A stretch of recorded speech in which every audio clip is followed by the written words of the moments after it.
Give me a 3, 2, 1.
Hi, Chris. Hello, how are you doing? I'm good. How are you? Oh, not too bad. Kind of glad the weather was a little better today than it has been. Yeah, it'd be nice to get a little rain, though. I think that's coming Saturday, I think. That's what I heard. Okay, well, good. We're, I think, overdue. Yeah, it was a beautiful day today. Flew up to Marion and came back down to Delaware and back to OSU, and it was real hazy up to about 3,000 feet, but it was beautiful, clear above. You fly, Bill? Yeah, yeah. Yeah, we've got in a flying club down at Ohio State University Airport. We've got 3 aircraft amongst 23 of us right now. One of our board members flies, Uh-huh. Bob Jenkins. Mm-hmm. I don't know that I could ever do that. I don't know if I could get in one of those smaller aircraft.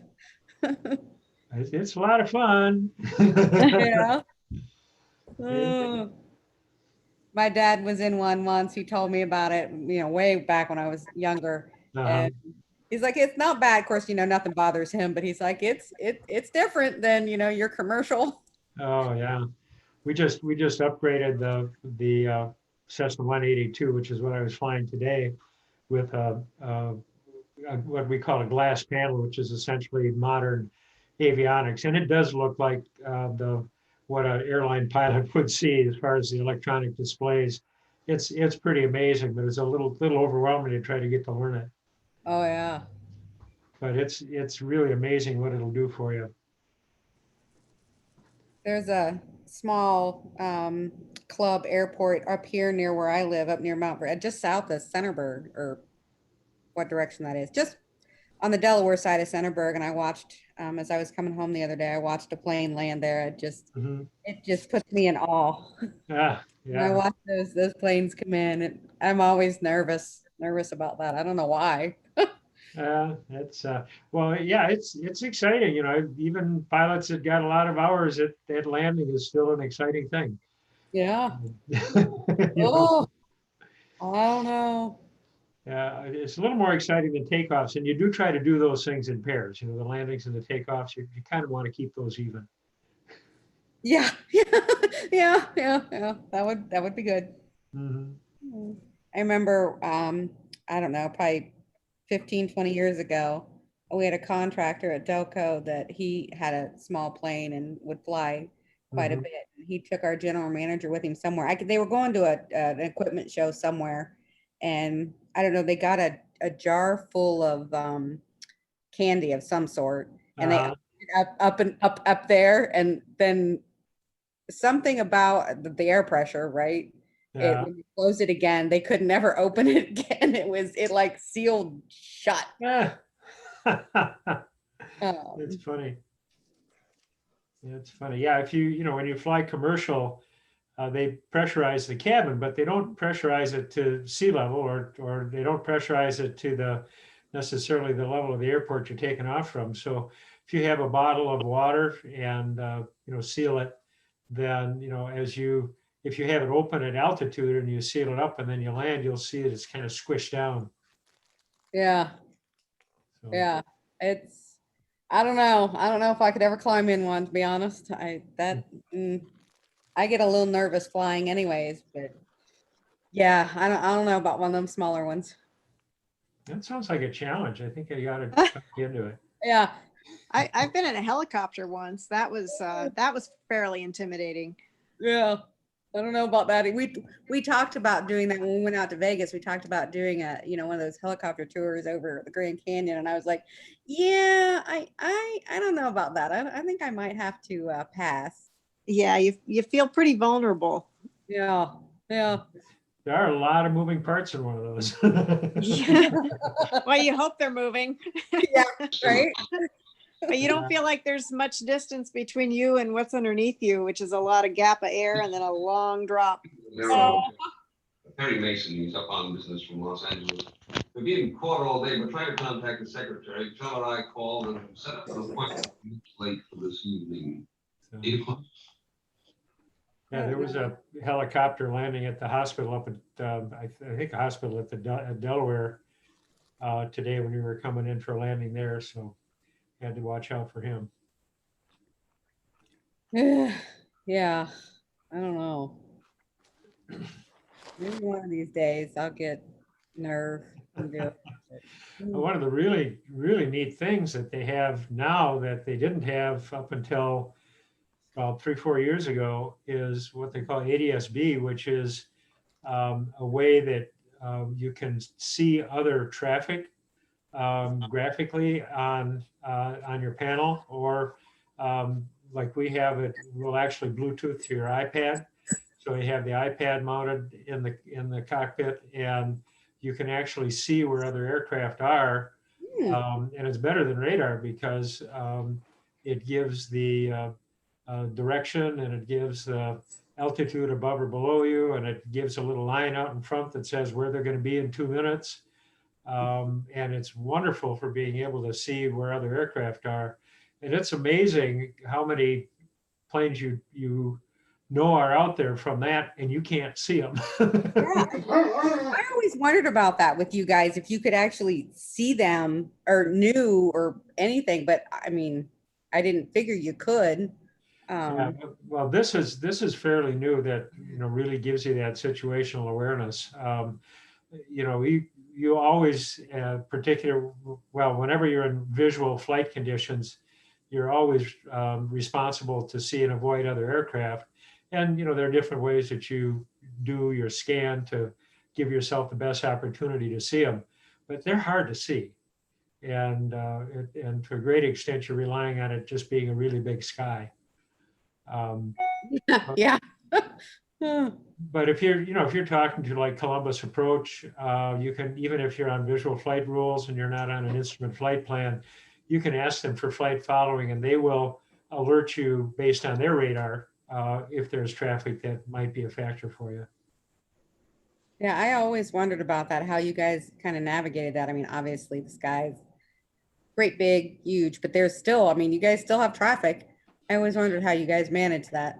Yeah, I was pretty busy coming into Delaware today. In fact, I had to do a 360-degree circle to let somebody get in front of me that was in the pattern that I would have been getting too close to if I hadn't made a circle. So wow. We are just past the 6:30 mark. I had some people still streaming in. I might give it another 30 seconds and then we'll get started. Oh, there's another one here. We're gonna have a good sized group tonight. That's exciting. good.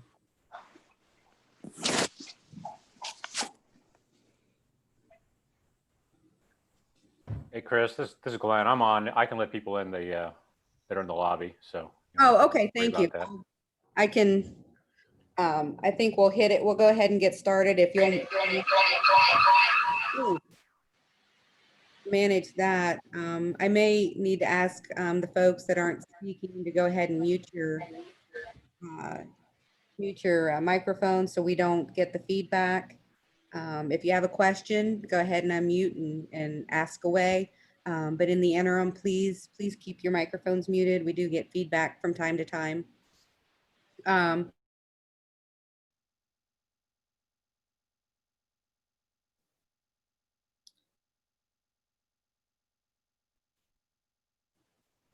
Hey, Chris. I muted everyone, including you. So I tried to unmute you, but I think you probably clicked on unmute after I just unmuted you, so you muted yourself. So. Yeah, okay. I think I got it here. Yeah, I saw it came across that you muted me. Don't know where I was at in that little speech, but I want to thank everybody for joining us this evening. This is our monthly project update for the Mountain Air Community Water Project. There are staff on here from DelCo Water and Mount Air. We're going to go through some items tonight just to update everybody. Excuse me, first and foremost, thank you. We greatly appreciate everybody getting their paperwork in. We're just down to maybe 1 or 2, and those are on their way, I believe, or should be on their way shortly. So great job, everybody. I'm happy to say that we are in the home stretch when it comes to paperwork. So we are going to be able to keep moving ahead with our project. Some of the things that we are going to talk about tonight, in addition to questions that you all may have, we're going to go through Mount Air representatives are going to give us a talk or an update about the assessment process and where they are at in that. Got some information about decommissioning the current system, the Mount Air Improvement Corps water system. They're also going to talk to us a little bit about opting out if you do not want to participate or be a member of DelCo Water and what that means. And a short fiscal update from the district as well. We will then move on to the project schedule. That'll be real brief. Not a lot going on, just a couple of big dates coming up. And we'll turn it over to CT Consultants for their project updates. And we'll hit again the service line information, and we'll go over real quickly again. We've seen it before, the system design map as it sits today, and the opinion of cost with some budget numbers for you guys. Those are items, those last two items we've seen before. We won't spend a lot of time on it unless you have questions. Of course, do not hesitate to ask questions if you're not sure, or maybe you're joining us for the first time or for the first time in a while. So if everybody's ready, we will jump on in. First up is the assessment updates. Laura? Yes. So last I talked to our attorney, there was one resident, one home that has opted to contest the assessment. So per the process, our board is going to meet in early January, and we have to convene a board, a separate board that will hear their concern, talk to the appraiser that did the work in our area, and determine if there's any adjustment that they would recommend to our Mount Air board. The Mount Air board would then determine if there's anything that would be changed or adjusted there. We sent the letters out. They were sent certified. People had, I believe, 28 days to respond if there was any concern. Only one person so far has done so. I think there's still a few days left in that cycle. We know from the appraiser, independent appraiser that we hired, that we are very, very comfortably within a reasonable range for the cost. Basically, they were looking at ensuring that the cost was no more than the anticipated appreciated value of the properties for having the water accessible, even if they don't tap. And we are very, very comfortably within that range. So I don't anticipate any challenges. The only downside is that, it doesn't hold up the project, but there will be additional legal costs that we will all absorb as part of that, going through that process. But it is something that we are obligated to do, and we will continue to do that. So I will give an update. I think by the next meeting, we'll at least have the board convened and probably be somewhat into that process, but I don't know that it will resolve until February or so. And like I said, there's still a few days left if anybody else were to contest it. But we do all share the cost of the legal process within that. So unfortunately, that is going to increase our cost somewhat. So that's all I have on the assessment update. Okay, thank you, Laura. We'll move on here to the information regarding the decommissioning of the current system. Bill, would you like to Sure. walk us through this slide? Yep. Yeah, and this is mainly of interest to those of you who are currently Mount Air shareholders. Once the DelCo system is in place, then I do have to submit to the Ohio EPA a deactivation form. Physically, what we have to do is we have to disconnect the entry point line from the existing Mount Air water treatment plant. In other words, where the water goes from the treatment plant into the system, that has to be capped off. Even though those lines are all going to be abandoned, it still has to be capped off. We have to inform the EPA of when that treatment plant is intended to be dismantled. We don't know at this point when that will be. It just totally depends on the construction timeline for the new project, but we will be dismantling that facility. And then we do need to get a well driller to come and actually seal our wells and make sure that those are taken care of in accordance with the Ohio regulations so that they are safely sealed off. And that's pretty much the process that we go through once the new DelCo system is active and everybody's that's going to connect to it is getting their water. Okay, thank you, Bill. We're going to move on to opting out. And after we get done with this slide, we're going to take or actually the next two slides, and I'll grab some questions. So if you'll hang on to those for a couple of slides, and then we'll give some time for people to ask questions. Laura or Bill, would you like to go through the opting out? Sure, I'll go ahead and dive into that. We just already talked about shutting down the current Mount Air system.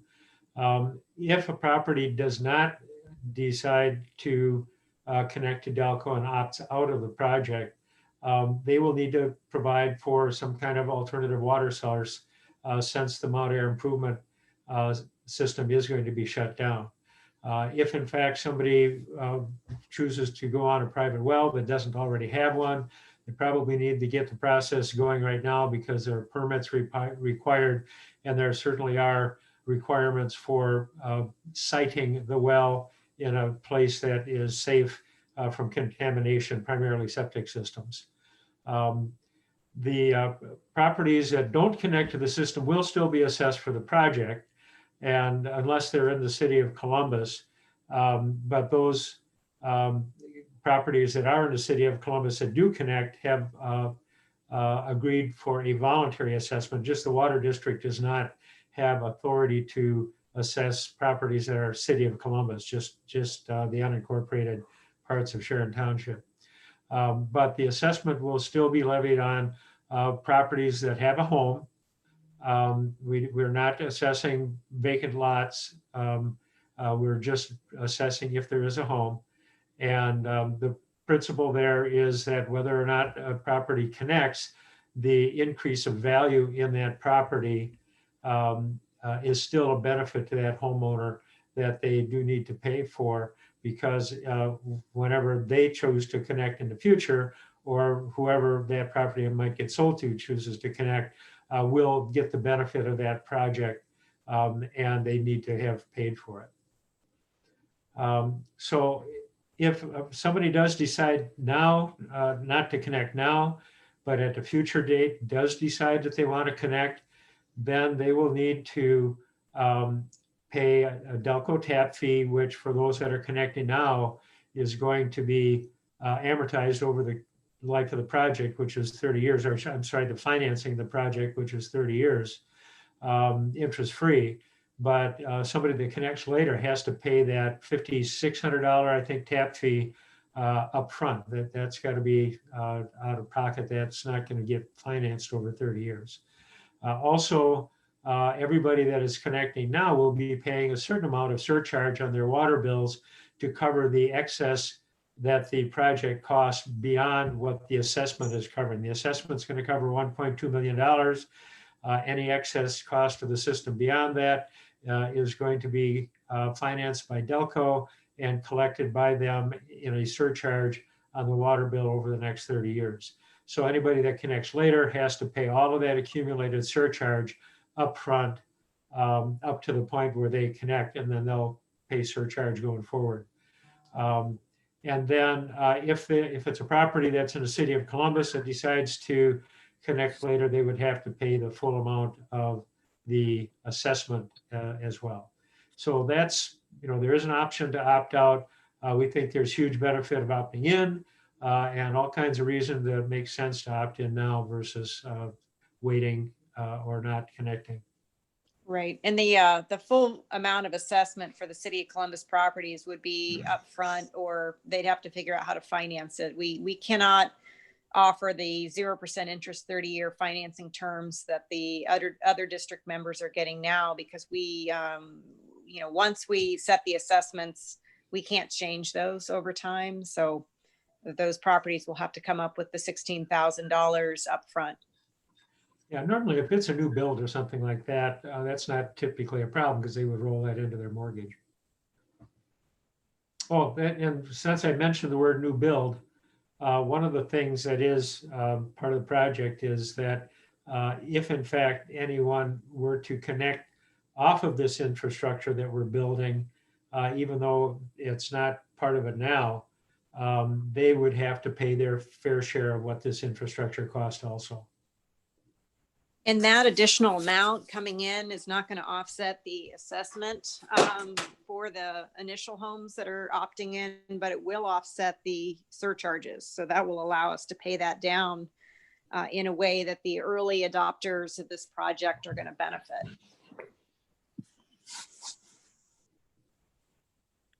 Okay, great. The next slide I have, Laura, I don't know, do you have any updates that you want to provide on the situation that the district experienced last month? Yeah, I can give a brief update and just say that it might be another month or two before we know the full effect. As I shared in the last meeting in a previous township meeting, our treasurer was attempting to make a payment to, we don't have a lot of expenses right now, but our operating expenses are insurance policies, E&O insurance, bonds, and then also our legal costs have been really the large portion of that. So in the attempt to make a payment, unfortunately, there was some intercept of some emails back and forth, and we're still waiting to determine how much money that we were attempting to pay to our attorney might have been diverted into an account that was not his. And so there is an active police report and process going through Franklin County right now. So we're trying to research it there. Our insurance company has been alerted, and our bank is on top of it. And then the receiving bank is also on top of it. I do know there is some amount of that payment that did not get to the other site, but we don't know how much. And so we will keep everybody apprised as we know more. It was an unfortunate situation. It's not uncommon in this day and age, but certainly not something we anticipated. And it was certainly not an intentional kind of a thing. So I will hopefully know more. I'm keeping in touch with all the relevant parties, but hopefully we'll know more here pretty soon. Okay, thank you very much. So I'm going to pause here. If anyone has any questions at this point of what we've just heard from Mount Air, please unmute and pop in. I'll give it a minute or 30 seconds or so. If not, we'll move on.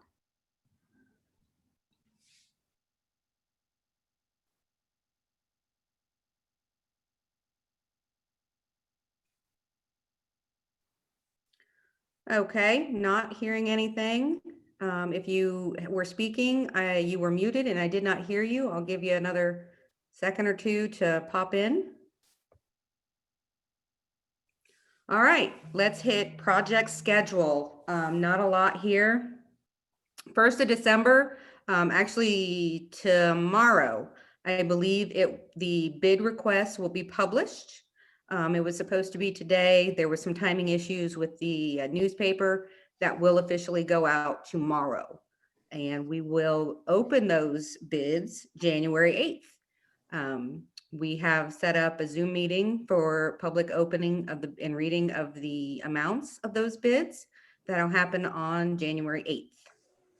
And hopefully, I put April here. It may be sooner, but to be conservative, I put down April. Construction should begin. With that, I'm going to turn it over to Dan to provide some updates on where we are with the project. Dan? Yep. Thank you, Chris. You already stole the thunder on the first few bullet points there. It is advertising tomorrow. Our plan was today, and then that we had a paperwork thing with the newspaper. So that is going out for sure tomorrow. We will be sending that out. I'll just mention between DelCo and us with CT, We also send those out to contractors and just to get as much interest and make sure the contractors know what's going on. So we don't just depend on something going out in the dispatch. That's a legal process. We have to do it that way, that part. The bids will be open on January 8th, like Chris said. The funding should be available like very late in March, but yeah, like you said, the construction probably won't start till sometime in April. That's a true statement. Right, try not to just read all these. We are working on the last of the permits, and they're all pending approval. I talked to just about all of them just about every day. Just talked to Highway PA today again about that one. And let's see, so that's all moving right along. We did get our geotechnical investigation. We did that. If you saw the board truck out there over the last, I think it was maybe last week. We did do a number of bores. We do those bores where we are drilling under creeks and other things like that. That's where we're mostly doing the bores. But we're looking for rock. We're looking for high groundwater. We're looking just for soil conditions in general. We did not find rock at any of the locations. So that is great because could be a big cost item. So that should save some money. That's great. And the other one that we're always worried about is, a lot of groundwater, having to do a lot of dewatering, and we're doing relatively shallow trenches because it's water main as opposed to sewer or something like that. But it does not appear that groundwater is going to be real significant either. So that's great to see. So that should help us on the bidding and especially with the unexpected costs. And we did have some money. I think we're going to do the cost estimate a little bit. There is money in there for rock. So that hopefully we won't have to use it. So that's great. So that's all I had, Chris. Okay, thank you very much, Dan. Mm-hmm. We're going to move into service line installations. I'm going to turn it over to Dave. He can go through this information with you, and then we do have a list of contractors on the next slide. Thank you, Chris. Just covering some things. We have, obviously, from the beginning of the project, we've recommended people strongly consider replacing their service lines. We have done some of you have reached out to us, and we've looked at what you have coming in the basement and given you some personalized advice on that. Obviously, if you don't have a curb box out at the street and don't know where your water line comes out of your house, we have to have a place to put the meter and connect up. And so, you're in more of a position where you have to replace the service line or do some investigating to be able to tell our contractor where your existing is if you choose to go that route. But like I said, we do strongly encourage that you do it. Just to give you a little rundown, we encourage you to use 1-inch iron pipe sized SDR7. That is what DelCo also uses between the water main and the meter when we tap the main for your service. That's what we run. It's good pipes, got a full 1-inch inside diameter, 200 PSI rated. And actually they might've changed that recently to increase it to 250 PSI rated with the same, no change in the actual pipe. It's just the way that the engineers rate it. 36 inches of cover to get it below the Ohio frost line. So during really cold winters, there's not a chance that your service will freeze up. And then, like I said, be careful when you're laying the service line into the ditch that you don't stretch it any, and that thins that wall when you stretch it, or could, cause stress points for leakage later. Thank you, Dave. Yeah, Dave, I got a quick clarification. Yeah. I see 1-inch iron pipe size number 7. Yep. I don't see a comma there. Is that either iron pipe or polyethylene pipe? Well, Maybe I'm not understanding. Let me clarify that. So what it is it's polyethylene pipe, but it is sized the same size as iron pipe is, and so you can use the same fittings. It's they also offer what they call copper tube sized polyethylenes, and people use those all the time also. It's just when you go to have fittings that you install on it, those fittings will, they're sized based off of what materials always used to be on service lines. You go back 60, 70 years, everything was copper, stainless steel, iron pipe, those are a lot of the stuff. And so when they came out with poly, they kind of size it the same way, so you can keep using the same type fittings. Okay, so it's Yeah. the same size as an iron pipe, but you're Right. using polyethylene pipe. I'm glad I asked the ignorant Yeah. question because I didn't No, quite it's not understand. ignorant at all. And typically, when you go to buy this, they sell it in 50-foot lengths, 100-foot lengths, and 500-foot or 300-foot rolls. And I think they sell it in a 500-foot roll. But I don't think anybody in this project's going to need more than probably 50 feet at any time. And you can buy this at most supply houses if you're choosing to put in your own service line. If you're hiring a contractor, they typically will supply it. But we also have a list on our website of different types of service lines that will connect up if you run. So that gives you kind of an idea of your choices. They make a lot of different types of service line. So, you definitely want to get at least one of the 4 or 5 that we have listed on our website. Now, Dave, are you recommending that people maybe have those installed in advance of the mains going in? And then I guess my next question for Bill would be, given the sensitivity of our current system, if somebody chose to do that, how would they notify you to ensure that hopefully they don't hit any existing lines? You want As to go far as- first, Bill, or you want me to go? Yeah, I'll go ahead and dive in. As far as notifying me, yeah, it would be a really good idea to let me know when you're going to do that, so that I can be available if in case there were to be an accident where they nicked our line and I had to shut down the system so they could get it fixed. It'd be good to coordinate. So the easiest way to get a hold of me is my cell phone, which is 614-554-7785.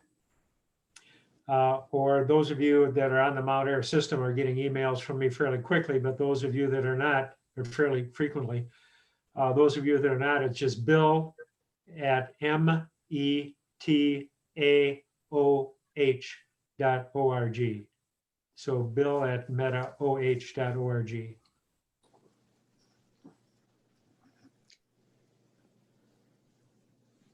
And I think typically, if you use a contractor, even if you don't, it probably would behoove you to get an oops ticket to mark any other utility lines that may be in there, and also to notify the township in case there are,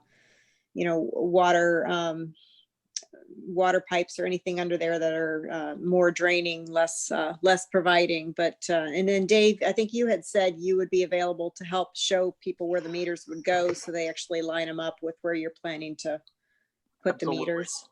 Yeah, we definitely would be able to do that for them. That's not a problem. And as far as timing, you don't have to have it out there right when the main lines are coming, but it's not a terrible idea because this is an open bid, we don't have control over the contractors. So the contractors that are building this, they may want to set those services immediately. They may say, hey, we're going to build a lot of the main lines and then come back and set them later, because there's no disadvantage to doing them at that time, but every contractor is different. So until we know who our contractor is, I'll be able to give you hopefully a better answer on that once we know who that is. But typical DelCo projects, you got time to do it even after the main has been built, but we'll just have to kind of see how this contractor, what they prefer. Because what I don't want to have happen is people who are electing to run new service lines that we set the meter, that the contractor sets the meter ahead of time and then argues with us about whether he'll hook up to your service line later.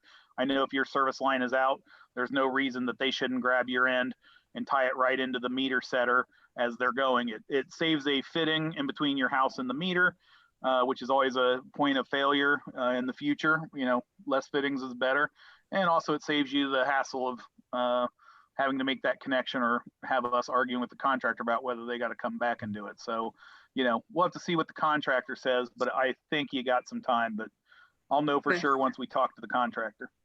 Well, and I guess my other concern would be, as they're running the mains, if there's enough damage done to our existing system, say we have to shut a street down at a time as they're working, and those homes are without water, and there's a lot of cost to repairing something that's a short-term thing. I would want people to be kind of prepared to get those lines run fairly quickly so they're not without water.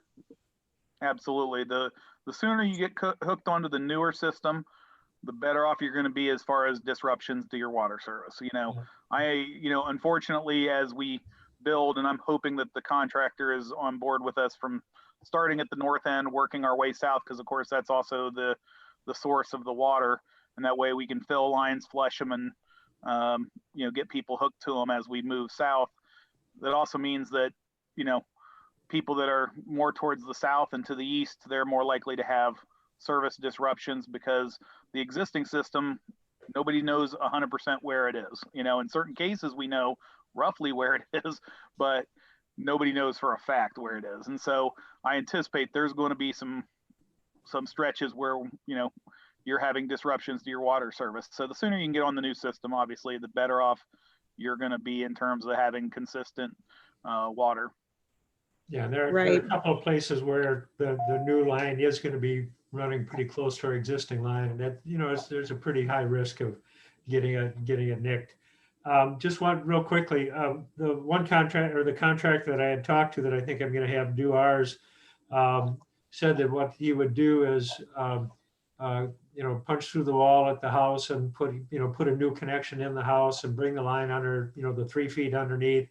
And then just kind of leave a excessively long pigtail out above the ground so that the contractor would see where it is and could just grab it and put it down to put the box there. Is that pretty much how it would work? That's exactly it. And when you talk about that pigtail, what they stick up in the air, we're talking 3, 4, 5 feet of pipe is all that's needed. It gives the mainline contractor an exact idea of where where your service line is, and he can grab a hold of it and go. And on a side note to that, we have plans that are on the website that you can see roughly where your service is planned. If you get a contractor out there that's going to do your install and that's not going to work for that contractor as easy, and they would like it in a different area, reach out to us, because we can make adjustments. And a lot of times it can be done in the field also. The mainline contractor, I mean, as long as they don't have to run more main to get to it, if you have main that's being installed clear across the frontage of your property, you can pretty well pick anywhere along that frontage that they put it. We did our best guess, and also based off of feedback that you gave, that's why we show it in those places. But that doesn't mean that that's set in stone. That's where you got to be. So if it saves you some money or saves your contractor a little bit of effort, which then in turn saves you some money to put it in a different location, reach out to us and just touch base, and we can confirm or deny whether that will work for us too, as far as keeping from running more mainline. That's the only thing I don't want to have, is that we have to add on to the project. Yeah, we picked a route that will minimize the casualties in the garden.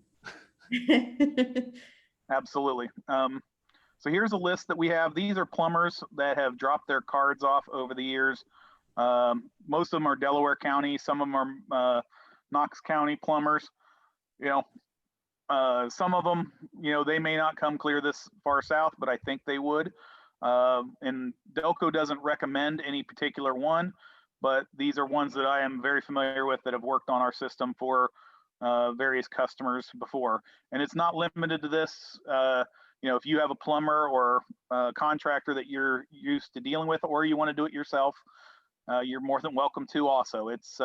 This just gives you an idea, and we can email this to people if you want, and share it, just to give you an idea. And I recommend everybody, get 2-3 quotes.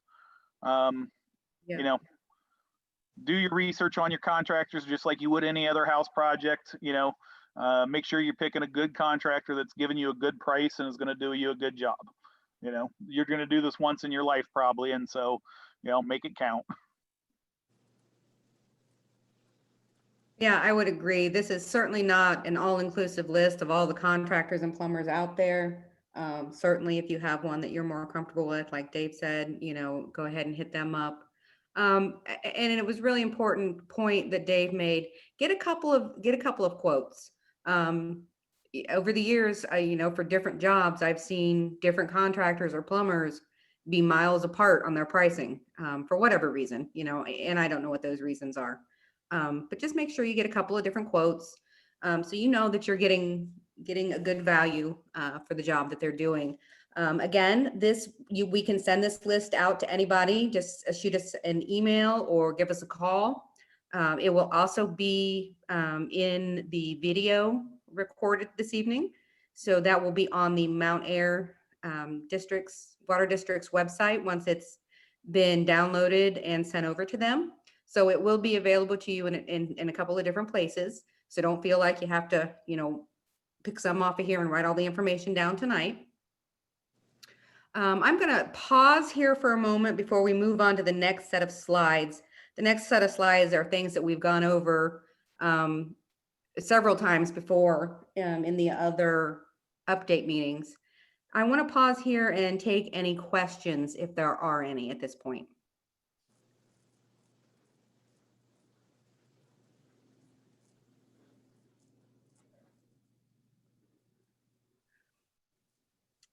Hearing no questions, let's move on to the next slide. It is an overview of the system map as we have it drawn today, the most recent drawing to date. If any new folks have joined us this evening, take a peek at this. If you have questions about it, certainly unmute yourself and we will get those questions answered for you. Dave, I haven't heard recently, did you consummate the easement up to the connection by up on the north end? Yes, sir. We have it in hand and filed. So we are in Alright. business. Right Very now, I good. don't believe we have any outstanding easements that are cross-country easements that we need. So I think in terms of building the project, I think we are green lighted to go. Outstanding. Yes, and thank you everybody for your cooperation. I think we have a very good system that's going to be very, very long lasting and going to provide good service to you for a lot of years. I would agree with that. Thank you guys so much for working with us and getting us the easements where we needed them, especially those critical ones, to join to our existing lines to the north. So thank you all so much for doing that for us. Again, we've seen this slide before. It is the most recent opinion of costs provided by CT Consultants. We are sitting at about $1.4 million for the actual distribution system, the lines in the ground, the hydrants, and all that entails.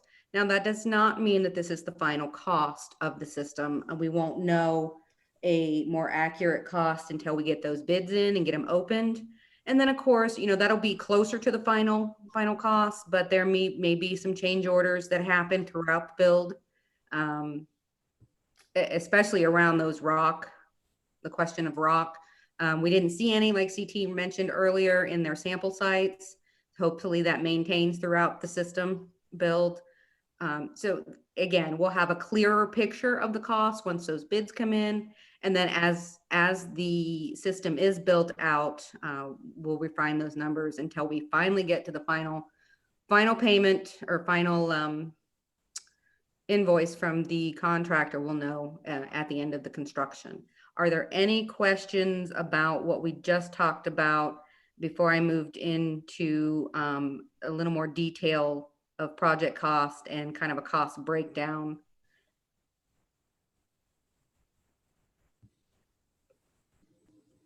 Okay, moving on. I wanted to provide, and I've provided this before in our prior meetings. We won't spend a lot of time on it.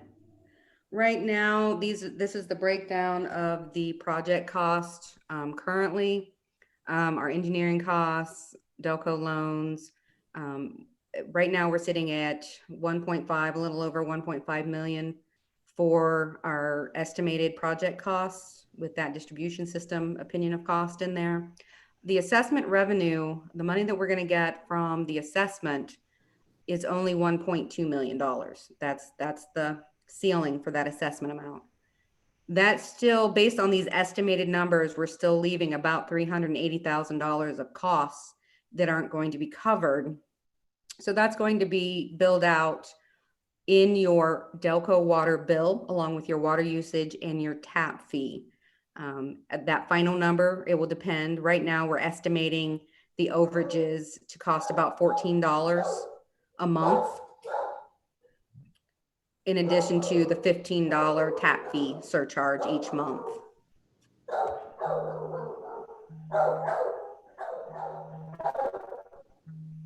A further breakdown of the cost, just to kind of give you an idea budget-wise, so you can plan a little bit. It looks like the estimate or the monthly hit to your budget for the assessment is around $45, totaling annually of $530. And again, that is paid alongside your tax bill, whether you pay it all at one shot at the beginning of the year or it's broken up into 2 payments. That's the amount that you'll see throughout the year. Your surcharges, like I alluded to a minute ago, for the excess project cost is about $14 a month, $15 for the tap fee, totaling $29 for your surcharges on your monthly water bill. So about a monthly budget number for folks with surcharges and the assessment amount is $73, $74, give or take. And I apologize, my dog is having a little bit of a moment. My dogs are barking back at them. I've just got mine on mute. So I think somebody just pulled into my driveway. So yeah, she's having a bit of a moment. So I apologize for that. So it looks like your annual expense outside of your water usage, just to give you an idea for budgeting purposes, is about $900 over a 12-month period. And to further give you a better idea, if you want to add in an average water bill plus those surcharges, a family of 4 will use around 5,000 gallons a month, give or take. We figure about 1,000 gallons per person, and then another 1,000 or so for laundry, dishes, whatnot. And that's going to cost for the usage about $36.80, bringing your monthly total with surcharges estimated right now at $65.80 a month. Of course, we do have, for DelCo purposes, we do have a monthly minimum that is $12 a month. It does come with 1,500 gallons of water. However, it's charged whether you use any water or not. So the smallest bill you'll see estimated right now is $41 total a month, the $12 minimum, and then your surcharges, the tap surcharge and the overage surcharge. I'm going to pause here just a moment. If you have any questions about what I just talked about, please unmute yourself and we'll do our best to get those answered.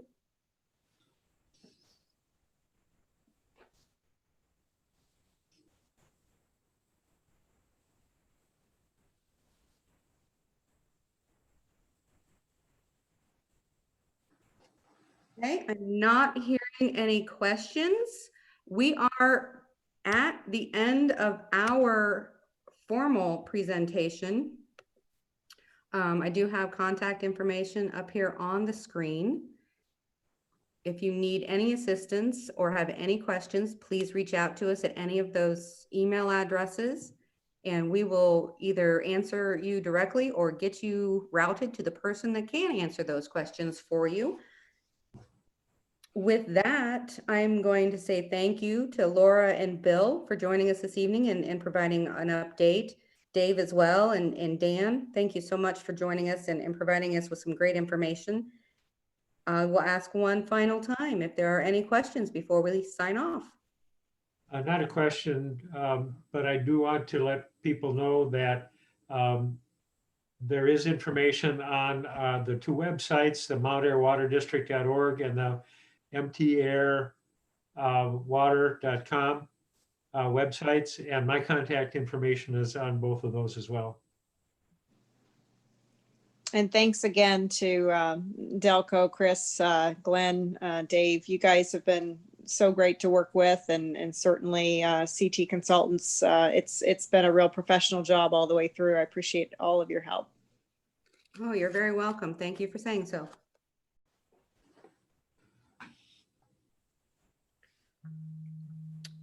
All right. I will sign off, and the rest of you have a wonderful evening and a nice weekend. Looks like we've got some fairly decent temperatures with a little bit of rain. All right, thanks, Chris. Thank you very much. Have a great evening. Yep, bye-bye.